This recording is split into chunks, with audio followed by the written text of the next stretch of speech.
It's good to go out and have fun, you know. Be a carpenter like Jesus. So basically, we're trying to make a hurdle right now. Because I'm in track of the hurdles. And here's what we got. These are our 2 legs. Getting onto the board. These 2 purple lines. How wide it's gonna be. This is not the greatest one. It's cracking all over. Looks like it might come in half.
It's so hard to cut the sand.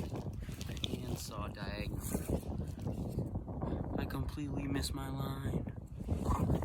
Alright, this is what we're looking at right now for the hurdle. They're not nailed yet, but this is and then these little side things go on right there to